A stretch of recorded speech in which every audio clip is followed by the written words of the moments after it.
Bonjour et bienvenue dans cette nouvelle vidéo. Aujourd'hui, je vous explique comment une femme peut parrainer son enfant aux Émirats Arabes Unis.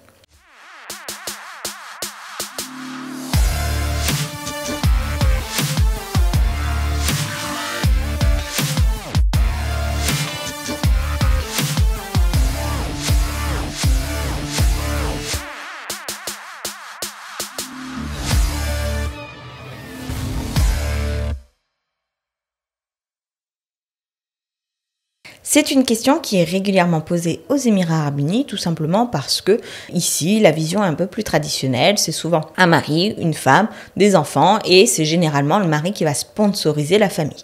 Mais il existe d'autres types de structures familiales où la femme peut avoir intérêt à sponsoriser les enfants, ou en tout cas est la seule qui puisse le faire. Ça peut être le cas par exemple si c'est le mari ou en tout cas l'homme qui est en visa famille. Ça peut être aussi intéressant que ce soit la femme qui sponsorise ses enfants si la femme a un golden visa et pas son mari. Donc il y a des cas de figure où effectivement on va préférer mettre les enfants plutôt sous la femme plutôt que sous le nom du mari. Donc comment on fait pour sponsoriser un enfant lorsqu'on est une femme aux Émirats Arabes Unis? Premier cas de figure, si vous êtes marié. Si vous êtes une femme et que vous êtes mariée à un homme et que vous avez un enfant que vous souhaitez sponsoriser. Dans ce cas de figure, on va avoir besoin des documents classiques, c'est-à-dire le visa, l'émirate ID de la maman, la photo d'identité et le passeport du bébé ou de l'enfant. On va également avoir besoin du contrat de location et ou de l'EJARI au nom de la maman, d'un certificat de salaire mentionnant un salaire généralement supérieur à 5000 dirhams et on va avoir besoin, dans ce cas de figure très précis, de ce qu'on appelle un NOC. Le NOC, c'est le certificat de non-objection qui est signé par le papa pour accorder le droit à la maman de sponsoriser l'enfant. Ce certificat de non-objection doit être notarisé, donc c'est-à-dire qu'un notaire doit attester du certificat de non-objection et doit être accompagné du passeport ou de la copie du passeport du papa pour qu'il puisse permettre à la maman de sponsoriser son enfant. Deuxième cas de figure, là où la maman est divorcée ou veuve, ou en tout cas où elle est seule vis-à-vis de l'enfant.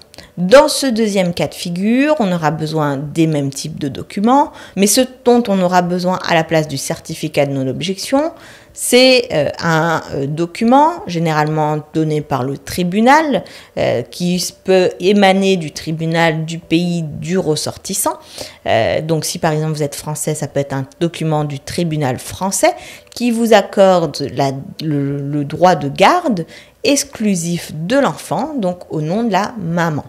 Ce document du tribunal, donc ce document de garde exclusif, doit être attesté, légalisé, certifié et traduit.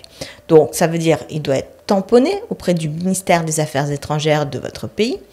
Il doit être légalisé auprès de l'ambassade des Émirats Arabes Unis du pays dont le document est sorti. Ensuite, tamponné par le ministère des Affaires étrangères aux Émirats Arabes Unis et traduit en arabe légal avant de pouvoir être utilisé. Ça sera la même chose à faire avec les documents tels que l'acte de naissance de chacun des enfants qui ont besoin d'être sponsorisés et éventuellement, si vous êtes marié, l'acte de mariage. Sur la partie légalisation, je vous renvoie à la vidéo que j'avais faite sur la légalisation des documents ou la certification conforme des documents. Une fois que vous avez réuni tous ces documents, une femme peut sponsoriser son enfant aux Émirats Arabes Unis. Donc c'est les deux manières de faire. Si vous avez des questions à ce sujet, si vous avez besoin d'accompagnement pour sponsoriser votre famille, il faut savoir que mon agence s'en occupe et que vous pouvez prendre un rendez-vous gratuit et sans engagement pour qu'on puisse en discuter. Vous trouverez le lien en description. Sur ce, je vous souhaite le meilleur et je vous dis à très vite dans une prochaine vidéo.